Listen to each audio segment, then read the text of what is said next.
Broadcasting live from the Business RadioX studios in Phoenix, Arizona, it's time for Phoenix Business Radio, spotlighting the city's best businesses and the people who lead them. Hello and welcome to Phoenix Business Radio, broadcasting live from the Max 6 Entrepreneurial Center right here in Tempe, Arizona, where we help build businesses and connect you with the right people. I'm Karen Nowicki, and I'm excited about our conversation today. We are fortunate to have the Swedish American Chambers of Commerce of Arizona and a few distinguished guests joining us today as they prepare for the SACC Summit 2021, which is coming up November 2nd through 4th, right around the corner next week, right? I think. Yes. So we thought it would be an important opportunity to let our listeners know about this particular group of individuals, who you represent, and how everything has come together to be that you would land here in Arizona this year for your summit. So without further ado, I'm going to start by introducing Flora first. She's the founder and CEO of Fct Strategies Llc. Welcome. Thank you, Karen. Thank you for having us. It's our pleasure. And I wanted to start with you first because you were the one who said to Daryl, our producer, hey, would you be interested in helping us spread the word about what we're doing? And we got to meet you. I know Daryl got a chance to speak with you a little bit more directly than I did at the most recent Local First Arizona networking event that was over, I think, at Digit, right? The Digit Garden. Absolutely. Yes. So thank you for trusting us with your story and with the fact that you'd want to bring this conversation among our listeners and, of course, celebrate what you're doing. So with that, please introduce yourself, a little bit about your company, and then we'll have you bridge the gap between yourself and the other two guests and why we're all here today.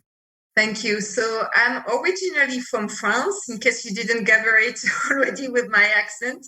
I moved in Arizona last year. I'm an expert in public relations and communication. I have more than 20 years of experience. My last position was as chief of protocol to the US ambassador in Paris, where I was fortunate enough to work on international events, cross-cultural events, gathering more than 5,000 guests, handling teams of more than 35 people to make things happen. I was very happy to work to foster the French-American friendship and diplomacy.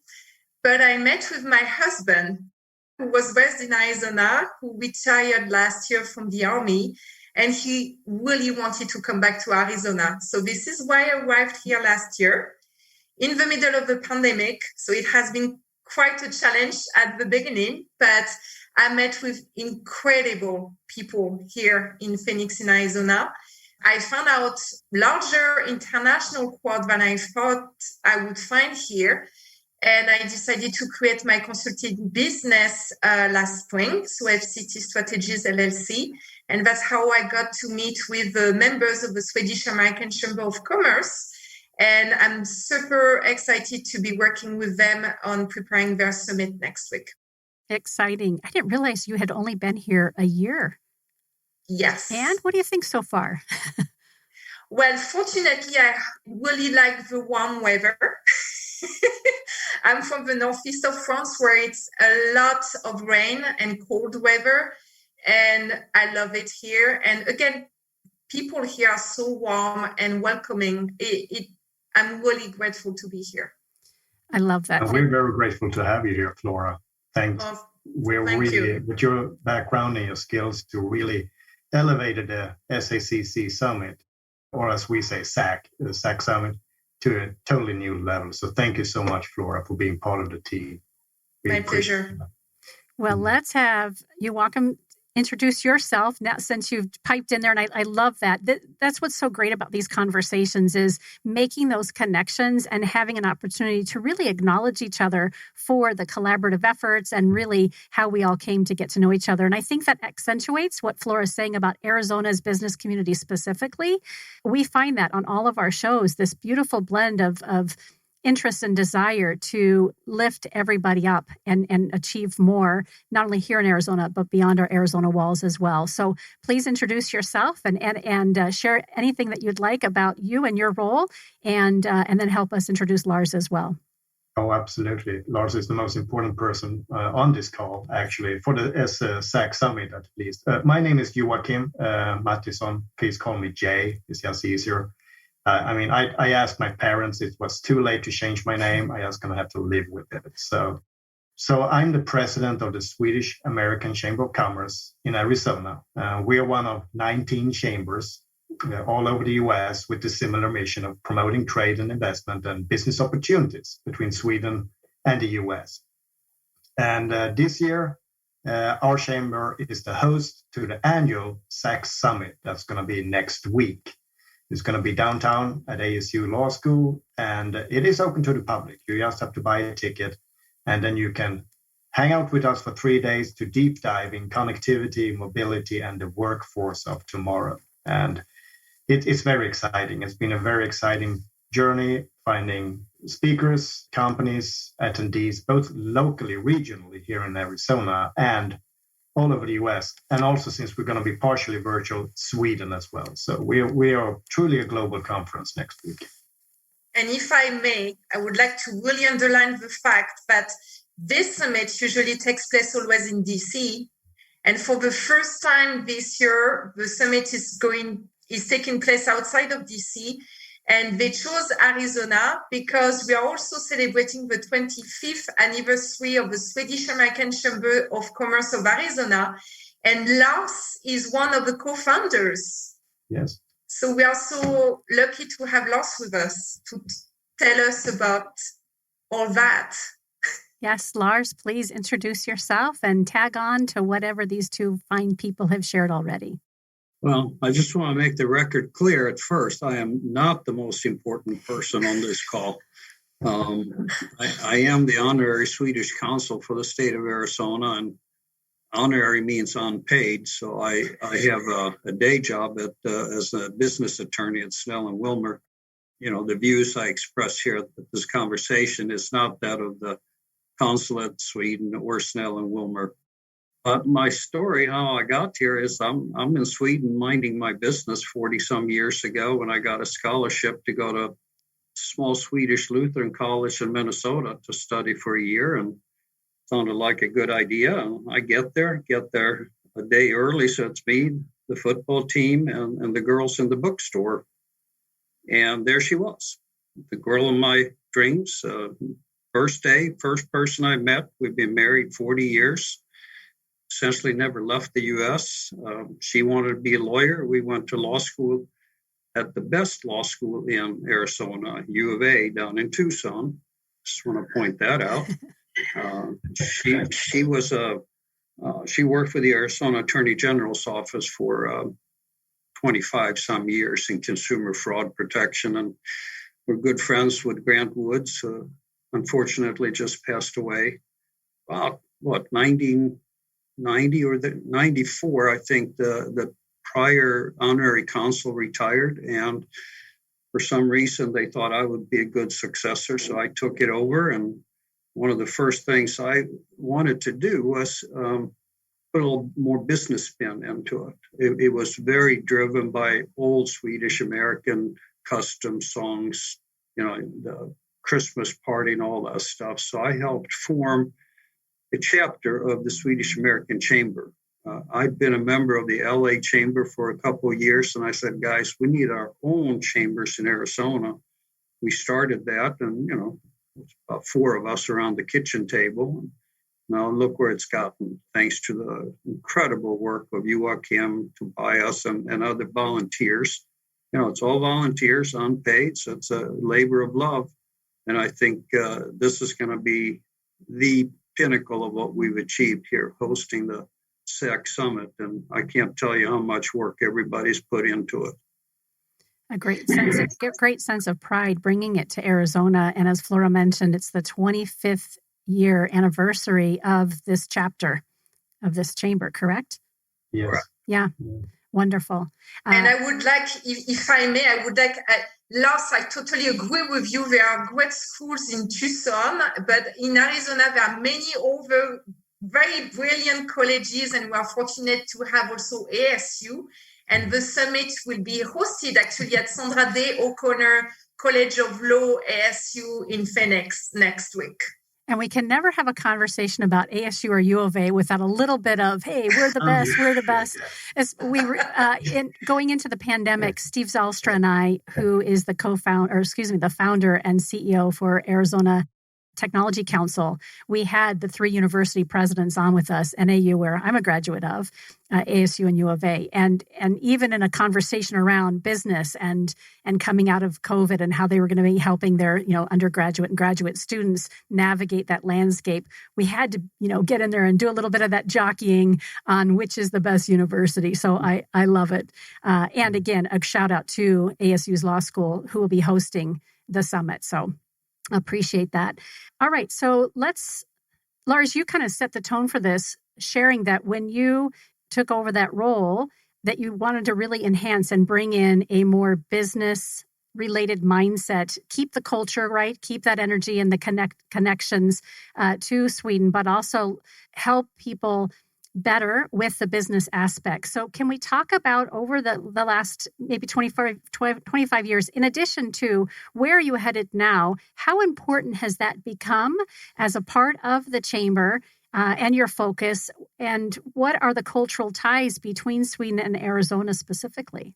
When we started it, I call it SAC Arizona, was kind of an outgrowth of a cultural social organization. There is a Swedish Women's Educational Association, SVEA, which is the nickname for the country Sweden, just like you call the U.S. Uncle Sam, we call it SVEA. And the ladies have a tremendous organization, and we kind of try to get them to handle the cultural, social activities and make this more of a business-driven organization. And we've done a lot of work.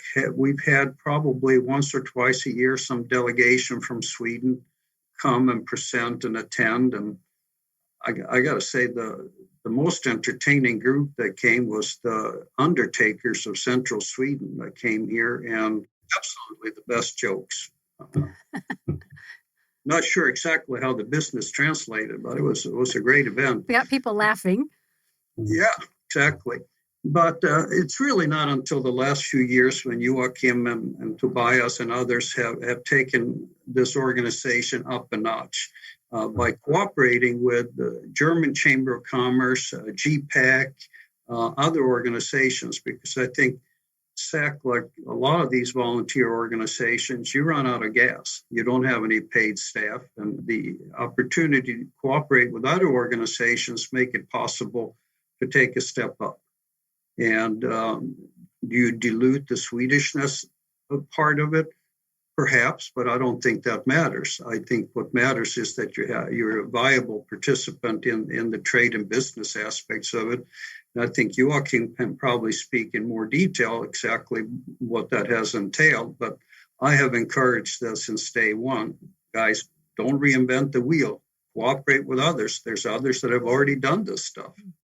I think what you say is really important, the community. We have seen that by working on the summits. When I started, when Jay called me and said, please come and work with us on making that summit a success, it was really the beginning, I think, of the experience. And I have seen the community coming together and so many important local partners coming, joining us and working with us. We have mentioned ASU, there's the School of Law, the College of Law, there's also Cronkite, the School of Journalism, Thunderbird, PCA4, Global Ties Arizona, GPEC, Polestar. There are so many people who have joined and say, yeah, sure, we want to help. And I would like also to recognize the many students, ASU volunteers who are coming. They wanted to be part of the adventure. They said, yes, we want to help because we want to work on an international event. And so we have several volunteers, ASU students, who are donating their time to be part of that. So it's really also an intergenerational event, business, but not only, also a community event. And I found that really amazing.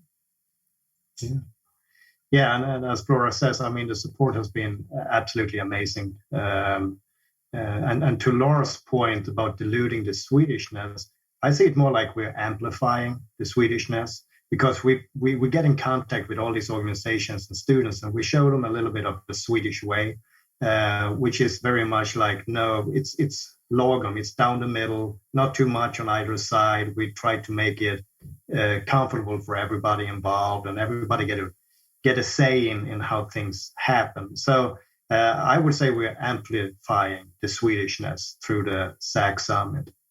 But to back to what use is the SAC Arizona Chamber about?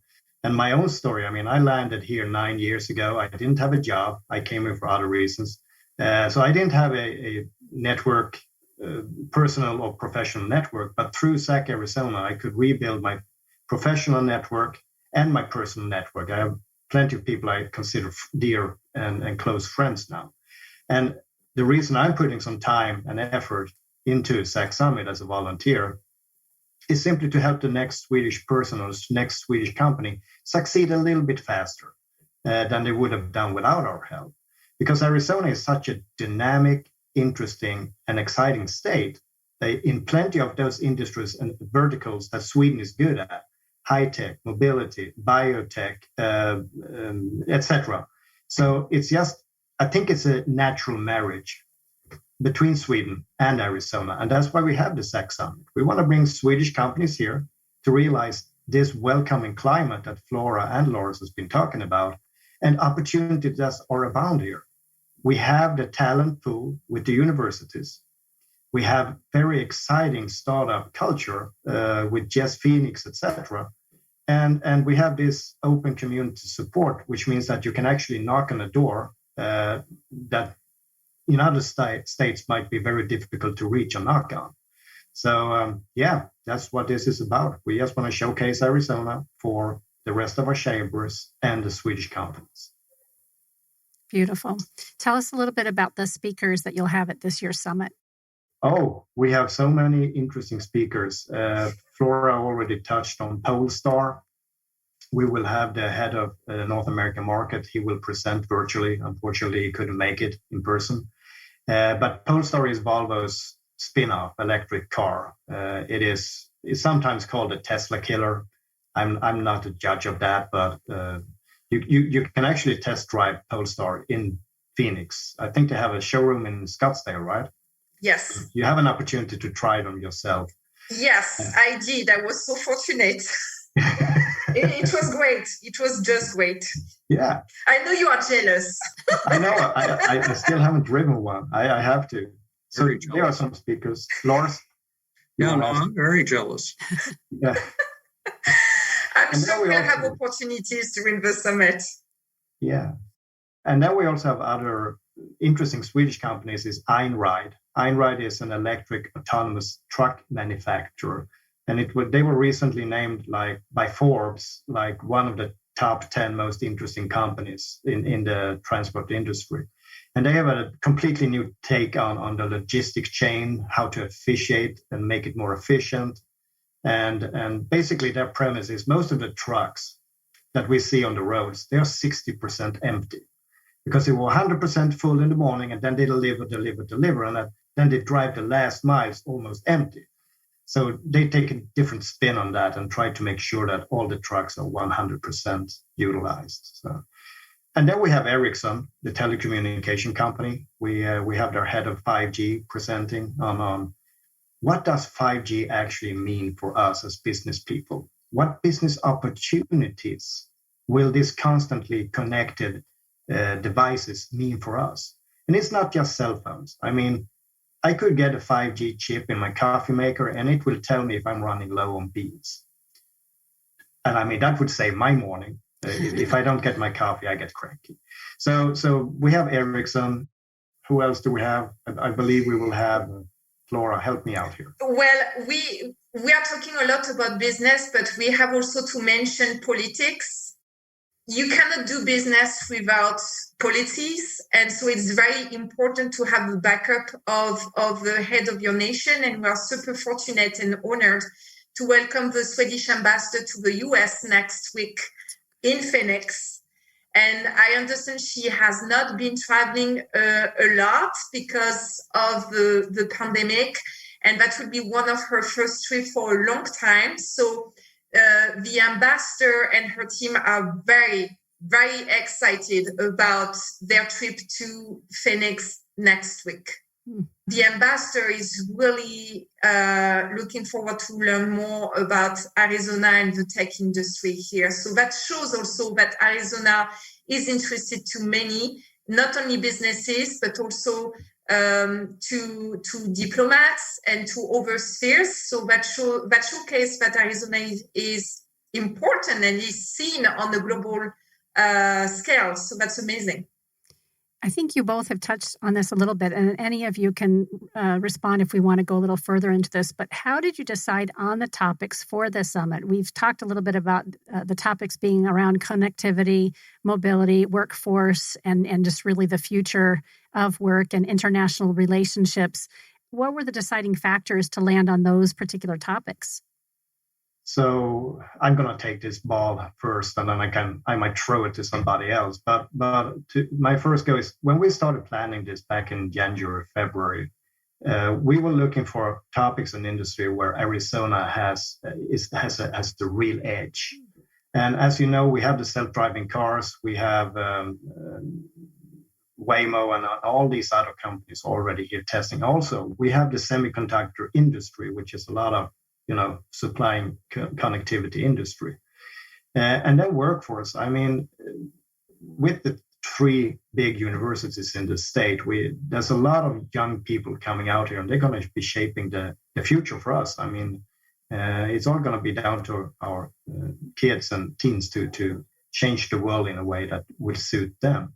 So when we started talking about these 3 industries, we also want to find an industry that Sweden has bleeding edge on. And yes, it is mobility, it is connectivity, it is workforce. We have a more work-life balance, egalitarity between men and women. There's a different approach to work life in Sweden. So that's basically how we whittle away all the others, and we focus on these 3 topics. And it's also interesting because these 3 industries, they are interacting and augmenting each other. So through connectivity, we can work from anywhere, like this show is proving. We can work from anywhere. And if we can work and live anywhere, where do we drive? Are we just going to drive to go to places for fun? Or are we going to go to the beach or the forest or the cinema? How are we going to get our groceries in the future? I mean, will there even be grocery stores in 20 years, or will everything be delivered to your front door? So they are interacting already. Mobility, connectivity are interacting and competing each other. And then workforce, of course. I mean, if we can work and live anywhere, where do we choose to work and live? Employment, I could sit in Sweden and do this interview. So that's how we whittle it down to those three topics. And will it be a hybrid? I know you mentioned at least one of your speakers will be virtual. Will the participants have an opportunity virtual as well, or is it strictly just be in person as a participant? And how did you go about making that decision? And the reason why I'm curious about that is I just sponsored my first event, 100 Businesses That Care, which is a giving circle. And we really were torn, not knowing for the last year that we were planning this. Are we going to be in person? Are we not? And we have the technology here at Mac 6, right? Which, of course, you'll have at the ASU Law School for this event to do that connectivity. So why not? And so we were fortunate. We had 60 people in person. We had another 30, virtual, participating real time. That's just a very small example in comparison to what you're doing. But speak to that a little bit.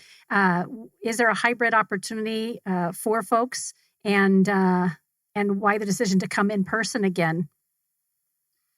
Well, I mean, again, when we started planning in February, our plan was to have 300 people in person here in Phoenix. Our vision was that everything would be open, no travel restrictions, and Swedes can't fly into the US until after the 8th of November, so they're gonna miss the summit. And when we realized that in August, September, we kind of had to pivot to a virtual/hybrid model. So in practical terms, we will have some speakers in person here in Phoenix.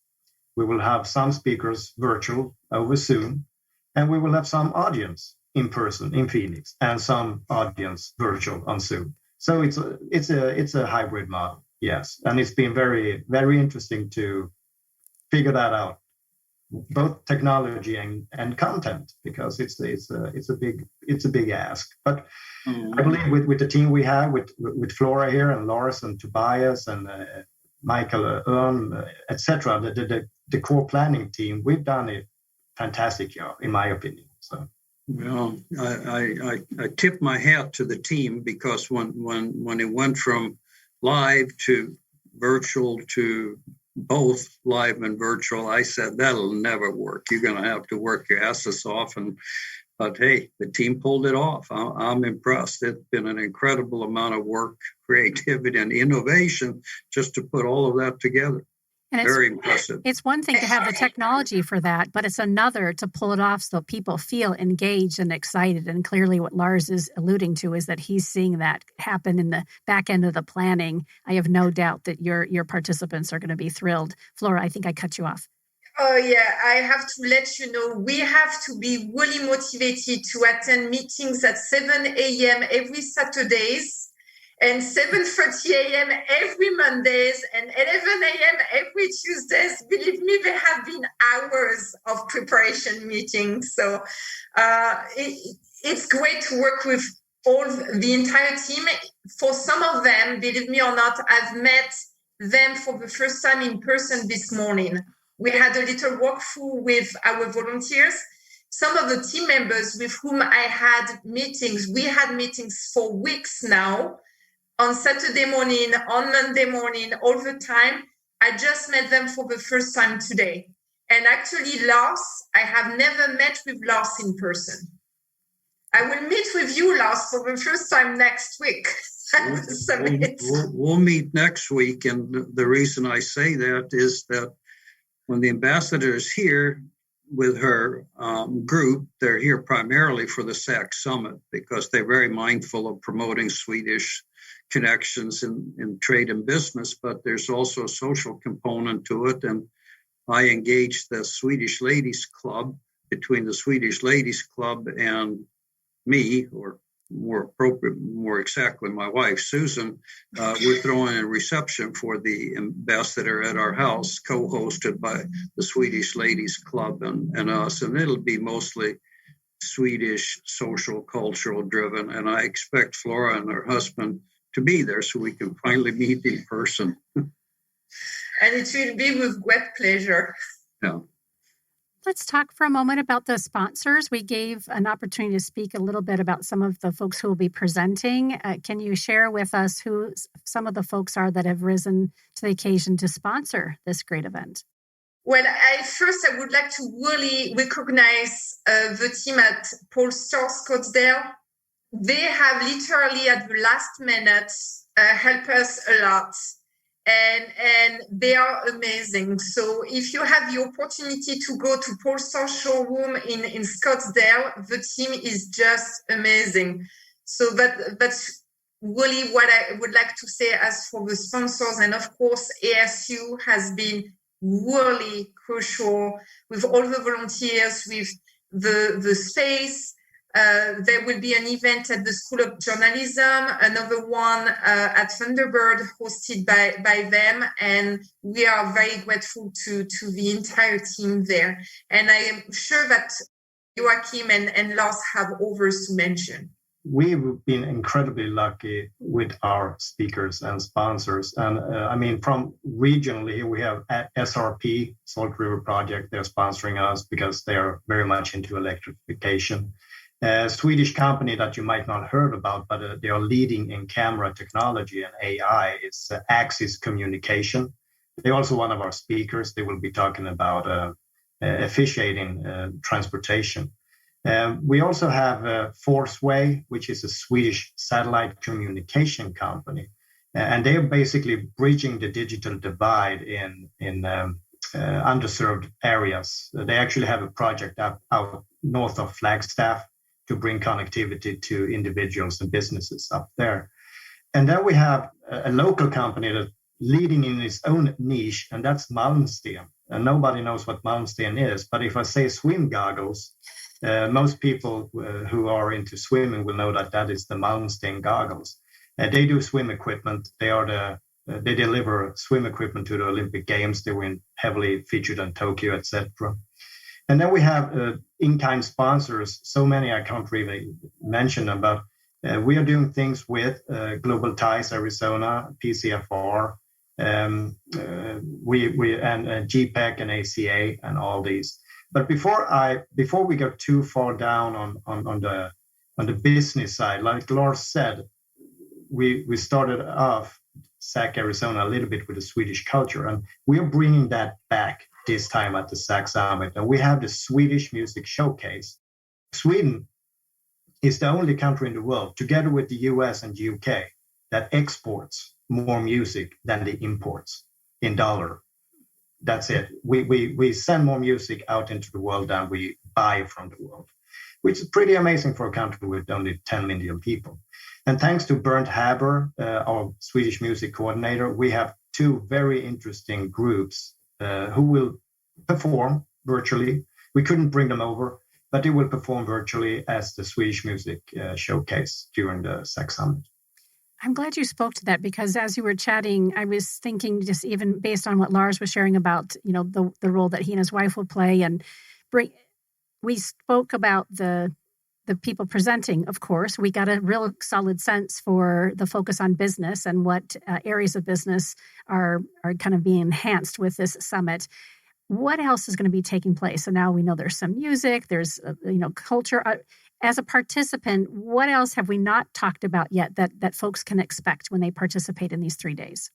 Joacim talked about PCA4 and Global Ties Arizona. There are two local nonprofits that foster and help people connect globally in more on an international scale. PCA4 is organizing an event within our summit that will showcase the ambassador, and the ambassador will be talking about the Arctic, in particular, Arctic relations security. So there will be also political and security topics that are so important nowadays during the summit. So PCA4, you can find all the information on their website. And Global Ties Arizona will be our sponsor on Thursday. And Global Ties Arizona is really specialized in bringing also people together and international exchange. In particular, they help young professionals and students to come to Arizona to get to know the United States, come to Arizona and know more about not only Arizona, but also about the world. When you are in Arizona, you want to know more about what's going on outside. So PCA4 and Global Ties Arizona are really very important partners to better understand where the state of Arizona stands globally. Such great collaboration. And as an in-person attendee, I mean, you will get the speakers in the morning, then we will have lunch, and then in the afternoon we have set up side programs. We will have some in-person panels at the reception at GPEC, the Greater Phoenix Economic Council. And this is basically the networking portion. This is where we will be able to make high-level introductions, make sure that our attendees meet the people in Phoenix that they should meet and make those connections. Because this is, again, we want to showcase Arizona to our network and our extended network. And so that's where it's going to take place. It's in the handshake and the eye-to-eye conversations. It's going to be very exciting 3 days. And the lunch for the in-person attendees won't be virtual, right? We'll have real food. Yeah, it's going to be real food. I promise you, Flora. No worries. The lunch on Tuesday will be hosted and sponsored by Snell and Wilmer and delivered at the Snell and Wilmer Plaza at ASU Law School. Fantastic. I was trying to direct that sponsorship to U of A, but they said no. Darn it. Anyway, that's been an ongoing fight for 40 years, and I'll concede that ASU is clearly on par with U of A at this point. Probably wasn't 40 years ago, but it's a very interesting mix of components of new and old, and very innovative and creative. And That's an observation I've made over 40 years here. Well, the weather is about as different as it can be between Sweden and Arizona. There's a lot of commonality in how the place feel. Open space, people give each other space, outdoors activities, very Swedish, very Arizona, respectful of other people. You may be wrong, but okay, you can be wrong if you want. So I've always felt sort of a commonality between these two places. And what's always kind of annoyed me to some degree is the misconception of Sweden as a old-fashioned socialist, non-creative country with heavy industries. There's heavy industry, iron ore, paper, pulp, ball bearings, vehicles, shipbuilding. All of that's true, but that's not really what's driving Sweden today. It's innovation in high tech, semiconductors. Joacim mentioned music. Sweden is the third largest music exporting country in the world, which is amazing. Something, if I may, that I didn't know about Sweden, but I found just by talking with you, is that you have also a huge mining industry that is also something very similar to Arizona. We'll have also Freeport-McMoRan actually as one of the speakers. And I found that really interesting to see also this correspondence between Arizona and Sweden. Yeah, there's one of the largest iron ore development is in northern Sweden. And so, of course, they developed an industry, not just of mining it, but all the equipment that goes with it. Atlas Copco, for example, have been exporting mining equipment to Arizona for the copper mining industry. There's also, between Volvo and Saab, they are in what I think was flying business. They make airplane engines and planes and stuff that fly and rockets that fly out of it. All of that stuff is, of course, heavily present in Arizona. So there's a connection there as well. Some of it is kind of below the radar. I mean, I know there's a big Swedish presence down in Tucson in connection with a company that makes these things that fly and explode. But they kind of below the radar on that. But the second half of the point that I wanted to make, while Sweden may be more of a welfare state than certainly Arizona is, it is not socialist. It's very entrepreneurial, very supportive of business. Corporate taxes is low to nil. Inheritance tax was abandoned. And there's a whole cadre of young Swedes innovating in music, high tech, gaming. I think most or a large part of the software that goes into these games that people play is made and produced in Sweden. There is an area just north of Stockholm before you get to the airport called Kista, which is a concentration of high-tech business, including Ericsson.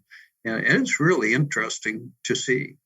And they're so darn high-tech that they pretty much eliminated money from everyday life. So you go to Sweden, if you don't have your phone loaded with credits, you can hardly function because there's no cash. You go to the bank, they don't have cash either. You'd have to order cash. It's kind of an eye-opener. As you talk a little bit about all these aspects of really the commonalities between Arizona and Sweden, I'm curious about high school students and college students. We know you've had a lot of great volunteers who are curious and interested in participating in an international event. What are we doing to, and maybe this isn't a question for this panel, but I'm left curious about the exchanges for high school students and college students so that, again, we can continue to find our way through these collaborative efforts and just expand the knowledge that we have. So SAC USA, our umbrella organization, we have a J1 visa program where we bring Swedish students to the US to get interns in the US. And a few years ago, we started it that way. So we are having US talent interning in Sweden. These are not college students, they are university students or master students. That's the level. So that's kind of what we are supporting. It's young professionals. That's what our organization can support. But when you're asking about college student, high school students, we have, I know that Tempe has one sister city on the west coast of Sweden, Trollhättan. And I know they have had some educational exchange. I can't speak to the details. I'm not that involved. We are more than welcoming opportunities to answer questions and make the connections that we can do between schools or here and in Sweden. So there's a direct connection between all three state universities here in Arizona and various Swedish universities for exchange programs. And I would say in any given year, there's probably 100 Swedish college students at NAU, ASU, and U of A. Many of them, but not all of them, are here for sports. Golf, I mean, some of the best golfers in the world are Swedish lady golfers, including Annika Sorenstam, who played at U of A as a Wildcat and won the U.S. Open twice. And I had the privilege of giving her renewal passport. So I feel like I've contributed to that you open championship. But so there's quite a few actually in different sports: swimming, golf. I don't think American football, but there's also a high school exchange program. The second largest Swedish high school exchange company, I think it's called FTS, had an office in Scottsdale for many years. I think they consolidated it with their office back east when COVID hit and, all the complications. And the way that worked, they get an allocation of exchange visas from the State Department. And I think their allocation was like 500, not just for Arizona, but for the U.S. And they filled those easily. And I don't know how many of those were for Arizona, but there's any given year, there's a number of high school exchange students as well. Some of it doesn't really work, and then it ends up Swedish consulate to sort out. But COVID, of course, put the kibosh on a lot of this. I was talking about Global Ties Arizona earlier, and Global Ties Arizona receives a grant from the Department of State, and they help with the International Visitor Program. That is handled by the Department of State. So that's something you may want to organize questions with Global Ties Arizona. I know they are involved with that and have international visitors exchange, and many have come to Arizona to include, if I'm not mistaken, Margaret Thatcher at some point. Wow. This has been a fascinating and fun conversation. If I didn't have clients all of next week, I would make a commitment to be there. And I can't help but think about the Arizona Commerce Authority and, of course, Arizona Technology Council. If you haven't already connected with some of those leaders, I would love to make that introduction. I trust that maybe you have. But yeah, so you asked about speakers, and Marissa Walker from ACA is one of our speakers in the mobility segment. Good. We also bring in other speakers. I mean, we have University of California, Berkeley. We have a speaker on sustainable Vikings, why the world needs more Swedish approach to work life and sustainability. So, just check our speakers lineup on our website and join us virtually or in person next week. And you don't need to be a member of the Swedish Chamber to participate. And how about for the folks who are interested, after listening to this conversation about becoming a member of the Swedish Chamber, how does that happen? And must you be Swedish to be a member? No, so the criteria is very simple. You do not have to be Swedish, even though there are about 100,000 Swedes or Swedish descendants in Arizona, approximately. You don't have to be Swedish. You just have to support our mission, which is to promote trade and investment, business opportunities between our countries and the state of Arizona. So if you're curious on anything that Sweden is strong at, I mean, connectivity, mobility, workforce, biotech, music, whatever it is, hook us up. You can become a member. I'm so pleased, Flora, that you thought enough to have this crew come together and speak on behalf of the summit and the 25 years of accomplishment that's been taking place on behalf of the Swedish American Chambers of Commerce. Lars, we kind of started this conversation saying you're the one. You're the main most important guest here, and I can't help but agree with Jay when he said that. As you look back and you listen to Flora and Jay speak, and even just the stories that you've shared, I'm just curious what you're feeling, and anything that we haven't touched on that you'd like to make sure we have an opportunity to share. Great pride. I mean, we really started from scratch. There was really nothing there. And what you're going to be seeing next week is going to be an awesome presentation and set the stage for future interaction, interchanges. And to have seen that go from literally scratch to this is just an enormous amount of pride. And it's been done the Swedish way.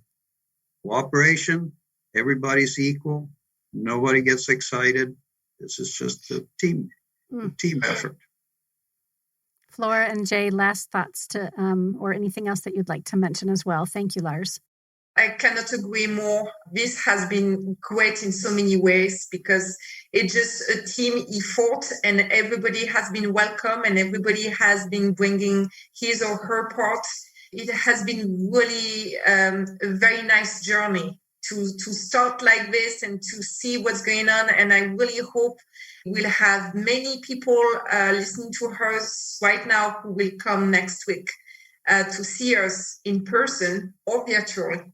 Yeah, and for us, I mean, it's not the end. The SAC Summit, when the last day of SAC Summit is not the end, it's actually going to be the beginning of other things we want to do in 2022. We're already talking to Business Sweden to bring a semiconductor delegation from Sweden with about 20 companies might come over early 2022. So for us, this is kind of the start of something more active approach to bringing Arizona companies and organizations together with their counterparts in Sweden. So it's been a journey, like Flora said. I will be happy next Friday when I can kick my heels up. But it's been so amazing working with these people and all the volunteers, too many to name, all the companies, all the speakers, and all our sponsors, also too many to mention. But it's been fantastic. Yeah. And tell us again where we can go to register. So you will go to our website, saccarizona.org. saccarizona.org, and just click the big banner that says SAC Summit, and then you will get your ticket, and then we will see you next week. Yeah. And I love that you mentioned that the summit is 3 days.